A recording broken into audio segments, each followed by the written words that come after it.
Welcome back to HPL. You're watching, welcome back to HPL, the PvP Live Studios here in Frisco, Texas. He's Nathan, that's Admiral Zamora. I'm the San Grace. And we just saw Era, not get the Coalite Oracle right when he needed it in that match. Yeah, not exactly what he needed. If you guys want to get out there on Twitter, use that hashtag HPL. Let us know the player in this tournament, playing today that you think has the most similar style to exactly how you play, how you like to play, and what you would love to see them do. You can also get on Facebook and like and comment on there. Share your thoughts with us, and we'll be checking them out at points after the show and seeing exactly what's going on. I'd love to know your opinion on all these matches here, but man, Super JJ just absolutely trying to punish Era for playing a little bit more outside of the box with decks that aren't quite as proven as you've seen some of the other strategies be.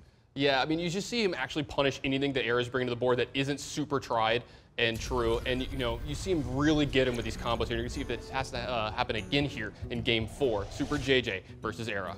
Yeah, Eric going back to Mage. I totally agree with you, by the way, and the point you made in this match. I would love to see him play more Mage. He's now 4-2 with it so far in this series. He dropped his first game in the series with Mage, but he's just been playing fantastically. And the builds seem to be working well against what his opponents choose to queue up against him. Well, it looks like in this game for Era, we're going to be spinning the wheel. He's got 2 unstable portals. This could be a very interesting game. Yeah, I mean, if this gets like a massive 3-drop here on turn 1, this could really spell lights out for him. Oh, he picked up Leroy Jenkins. Very, very interesting. It's going to be cool going later in the game. Now, in Super JJ's hand, you see the Black Knight. We've seen players like Purple, and some people talk about how this card is getting better in value. You see so much Druid here in HPL. You really want to leg up in the mirror.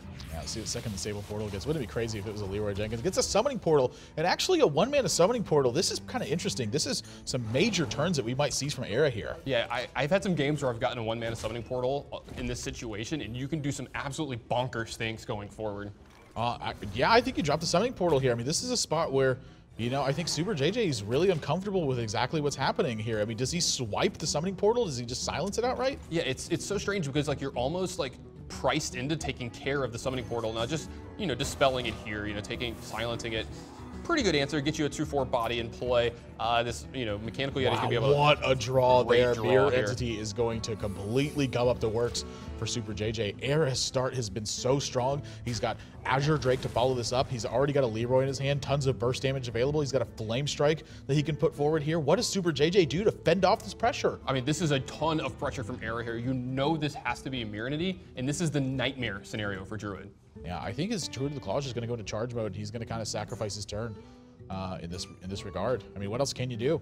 Yeah, I mean, you're going to be taking a ton of damage going forward from here. You see in Era's hand, he's got a Frostbolt and a 2-mana Leroy Jenkins. He's going to be able to get through a ton of damage going later in this game. This Leroy is going to be great at finishing this game off, or if he finds a turn where he can pick off these 1/1 whelps that are left by it. Yeah, I mean, this could be a turn where actually he, starts looking forward to committing to something like Leroy Jenkins and Flame Strike in his hand. And as you said, I mean, this board presence is starting to become impending. Super JJ does have Sylvanas to add behind that, but how much damage can you realistically keep taking? Yeah, he's at 25 here, and Era has a ton of damage in play. He has 11 damage in play with an Azure Drake, so things like Frostbolts and Fireballs are a ton of damage going forward. This is 20 damage right here, and I think with sitting behind a Mirror Image here, he's going to be totally comfortable trying to tackle this game afterwards. He also could Mirror Image and then actually take out the Sylvanas and leave himself in a chance where there's a 60% chance that his opponent steals a poor minion. That's also a fairly reasonable option for him, I'd say. Yeah, it's a fairly reasonable option, but you got to believe he's probably just going to. I mean, there's a chance he does this, but he might just push for a ton of damage here. Yeah, it looks like he's going to Frostbolt this Sylvanas and keep it staying put and then push for a lot of damage. He's actually Frostbolt in the face. He says, you know what? Deal with what you want. I think I have the damage to kill you straight away. 11 points of minion damage comes across the board now, and Super JJ, I don't know how on earth he can get out of this spot. Yeah, I like this play from Era. It pushes in a lot of damage, and it makes Leroy Jenkins coupled with any one of his other minions lethal going forward. Well, so if Super JJ kills one of the minions in play on Era's side, he has room to do this. Yeah, he's going to kill plenty of minions, by the way. That's a 5/2 swipe.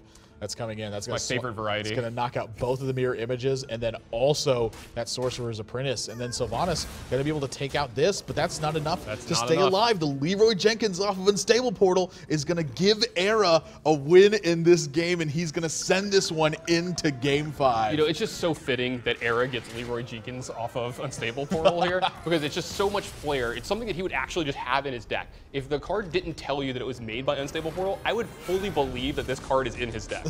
Certainly is a possibility with Era. And once again, loving situations where he can play cards that leave his opponent in spots where they can't prepare for exactly what's happened. We've seen that in his choices, again, from the Flood Mage deck that's trying to get so many Echo Medivhs. We saw him play like 6 Emperor Thorsons in one game or something. We've seen him play Faceless Manipulators in his decks with Sneed's Old Shredder and then Unstable Portal. I think this is a little bit more of a refined choice for him that's going to leave his opponents in similar positions where they can't necessarily prepare for everything that's going on, and I love that he's choosing this strategy. Yeah, I wouldn't be surprised to see him do it again here in Game 5, because whoever gets the next win moves on here going into Game 5. Match point for both players here, and you'd like to see Era bring one of these tried and true decks because his other ones haven't really been working out for him so far here in this match. Yeah, but Mage always looks good for him so far. If you guys want to check out the recap for yourself, you can head over to pvplive.net and see the strategies they've chosen so far in this match and how they've played those strategies. Era's 1-1 with Mage now in this series, and that puts him at 5-2 overall with Mage in HPL. It's such a strong choice for him, and I would love to see him play it until somebody makes him stop playing that deck. Guys, when we come back, they're making changes to their decks, but we're going to have game number 5, and that's going to decide who is winning our first match of the night. Don't go anywhere, guys. You're watching Hearthstone on PvP Live.